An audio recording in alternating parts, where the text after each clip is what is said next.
আমি নিজের সাথে কিছু একটা করছিলাম। সেই সময় আমার ভাই রুমে চলে আসে ফোনের চার্জার নিতে। আমার এই অবস্থা দেখে সে একটু লজ্জা পেয়ে যায়। আমি তাকে দেখে খুব লজ্জা পাই। পরে আমি তাকে জিজ্ঞাসা করলাম, কি হয়েছে, কেন এসেছো রুমে? সে বলল, মোবাইলের চার্জার নিতে। আমি তাকে আমার পাশে এসে বসতে বললাম। সে আমার পাশে এসে বসে জিজ্ঞাসা করল, আপু কি করছিলে?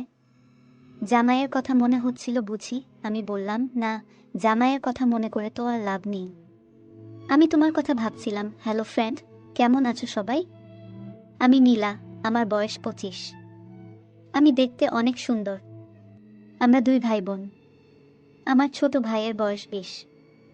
আমি তাকে খুব ভালোবাসতাম এবং স্নেহ করতাম। আমার বিয়ের আগে আমি তার সাথে অনেক সময় কাটিয়েছিলাম।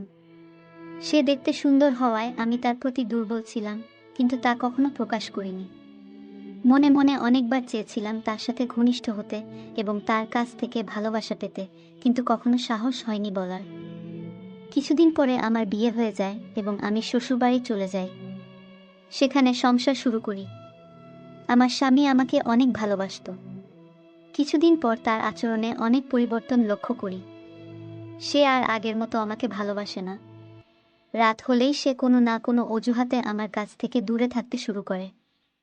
আমি যখনই তার কাছে যেতাম, ভাবতাম আজ তার সাথে সময় কাটাবো এবং আদর ভালোবাসা নেব, কিন্তু সে আমার কাছ থেকে অনেক দূরে থাকতে শুরু করলো। সে এখন এসব করতে পছন্দ করছে না। একদিন আমি তাকে জোর করে এসব করতে বাধ্য করি। তারপর যা হলো তা আমার জীবনটাই শেষ করে দিল।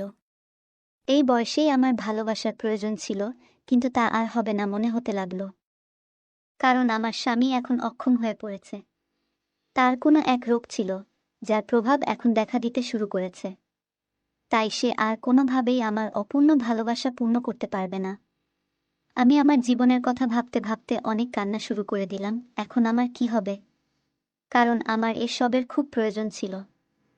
আমি এই আনন্দ, এই সুখ না নিয়ে থাকতে পারি না। তাই এখন প্রায় প্রতি রাতে নিজের সাথে বিভিন্ন উপায়ে সে আনন্দ নিতে শুরু করি। একদিন আমার ভাই আমাদের শ্বশুরবাড়িতে আসে এবং আমাকে বাড়িতে নিয়ে যেতে চায়, কারণ আমি অনেক দিন ধরে বাড়িতে যাইনি। সে এসে আমার এই অবস্থা দেখে সন্দেহ করতে শুরু করে, কারণ আমি টেনশনে অনেক শুকিয়ে গিয়েছিলাম আর আমার চোখের নিচে কালো দাগ হয়ে গেছে। সে আমাকে জিজ্ঞাসা করতে শুরু করে, আপু, তোমার কি হয়েছে? তুমি এখানে অনেক কষ্টে আছো নাকি? জামাই কি তোমাকে মারে নাকি? না অন্য কিছু? আমি তাকে বললাম, না, এসব কিছু না, কিছুই হয়নি, তুই টেনশন করিস না। তারপর আমি তার সাথে আমাদের বাড়িতে যাই এবং বেশ কিছুদিন থাকার পরিকল্পনা করি। আমি মনে মনে ঠিক করেছিলাম যে আমি আর শ্বশুর বাড়িতে ফিরব না, বাড়িতে চুপচাপ থাকতাম।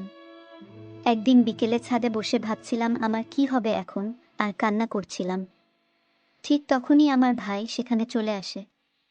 আমার কান্না দেখে সে আমার পাশে বসে আমার চোখের জল মুছে দেয় আর আমার হাত ধরে জানতে চায় কি হয়েছে। আমি লজ্জায় কিছু বলতে পারছিলাম না। তারপরেও সে অনেক জোর করার পর আমি তাকে বলি যে আমার জামাই আমাকে আর তেমন ভালোবাসে না এবং সে আমাকে সেই সুখ দিতে পারে না। আমার কথা শুনে সে একটু চুপ হয়ে যায়। পরে সে বলে, কেন, কি হয়েছে? তোমরা তো আগে ভালোই ছিলে, তাহলে এখন কি হলো? আমি তাকে বললাম সে আর কোনোদিন আমাকে সেই সুখ দিতে পারবে না। আমার কথা শুনে তারও মন খারাপ হলো। আমি মনে মনে ভাবছিলাম, এই সুখ এবং ভালোবাসা যদি আমি আমার ভাইয়ের কাছ থেকে পাই তাহলে অনেক ভালো হবে। তাই আমি একটি পরিকল্পনা করি। কান্না করতে করতে আমি তাকে জড়িয়ে ধরলাম। সে একটু লজ্জা পেল, কিন্তু কিছু বলল না। সে আমার পিঠে হাত রেখে বলল, দেখো আপু, তুমি এত টেনশন করো না, দেখি কি করা যায়। তার এই কথা শুনে আমি বললাম, কি আর দেখবে তুমি, আমার এই সুখ কি তুমি এনে দিতে পারবে? আমি এভাবে থাকতে পারি না, অনেক কষ্ট হয়। সে আর কিছু না বলে আমাকে নিয়ে নিচে চলে আসে নাস্তা করার জন্য। আমরা নাস্তা করলাম এবং অনেক গল্প করলাম। আমি মনে মনে ভাবছিলাম আমার ভাইও হয়তো আমাকে নিয়ে কিছু ভাবতে শুরু করেছে। তাই আমি অনেক আনন্দ পেলাম। এরপর থেকে আমি আমার ভাইয়ের কাছাকাছি থাকতে শুরু করলাম, আর সেও আমার কাছাকাছি থাকতে পছন্দ করলো। এখন প্রতি রাতে আমি আমার ভাইয়ের কথা ভাবতে ভাবতে নিজের সাথে বিভিন্নভাবে আনন্দ নিতে থাকি। একদিন রাতে ঘুমানোর জন্য রুমে চলে যাই, ঘরের দরজা প্রায় খোলা ছিল। আমি নিজের সাথে কিছু একটা করছিলাম। সেই সময় আমার ভাই রুমে চলে আসে ফোনের চার্জার নিতে। আমার এই অবস্থা দেখে সে একটু লজ্জা পেয়ে যায়। আমি তাকে দেখে খুব লজ্জা পাই। পরে আমি তাকে জিজ্ঞাসা করলাম, কি হয়েছে, কেন এসেছো রুমে? সে বলল, মোবাইলের চার্জার নিতে। আমি তাকে আমার পাশে এসে বসতে বললাম। সে আমার পাশে এসে বসে জিজ্ঞাসা করল, আপু কি করছিলে? জামাইয়ের কথা মনে হচ্ছিল বুঝি? আমি বললাম, না, জামাইয়ের কথা মনে করে তো আর লাভ নেই। আমি তো ওনার কথা ভাবছিলাম। সে আমার কথা শুনে অবাক হয়ে যায় এবং বলে, কেন আপু? আমিও বললাম, এত অবুঝ সাজতে হবে না। তারপর আমি তার খুব কাছে গিয়ে বসে বললাম, ভাই, তুমি আমাকে ভালোবাসবে? আমি তোমাকে অনেক ভালোবাসি। ছোটবেলা থেকেই তোমার সাথে থাকতে চেয়েছি অনেকবার, কিন্তু লজ্জায় বলতে পারিনি। আজ বলছি। সে আমার কথা শুনে বলল, আপু তুমি দেখতে অনেক সুন্দর। আমারও মন করত, কিন্তু আমিও তোমাকে বলতে পারিনি। ভয়ে আমি তার মুখ থেকে এইসব কথা শুনে অনেক খুশি হলাম আর তাকে জড়িয়ে ধরলাম। সেও আমাকে জড়িয়ে ধরল। আমি তার গালে অনেকবার কিস খেলাম। তারপর অনেক দিনের মনে বাসনা আমার পূর্ণ হতে থাকলো। সে রাতে আমার রুমে অনেকক্ষণ ছিল আর আমাকে অনেক ভালোবাসা দিল, যেটার জন্য আমি এতদিন অপেক্ষা করছিলাম। পরে সে তার রুমে চলে গেল আর বলল, একটু পরে যেন আমার রুমে আসো, কারণ অনেকক্ষণ হলো আমি তোমার রুমে আছি, কেউ যেন সন্দেহ না করে। পরে আমি সুযোগ বুঝে তার রুমে গিয়ে আবার শুরু করলাম বাকি কাজগুলো। আমার ভাইয়ের এসব দেখে আমি তো অবাক হয়ে গেলাম। ভাবছিলাম, যদি কিছুদিন আগে এসব হতো তাহলে আমি হয়তো বিয়েই করতাম না।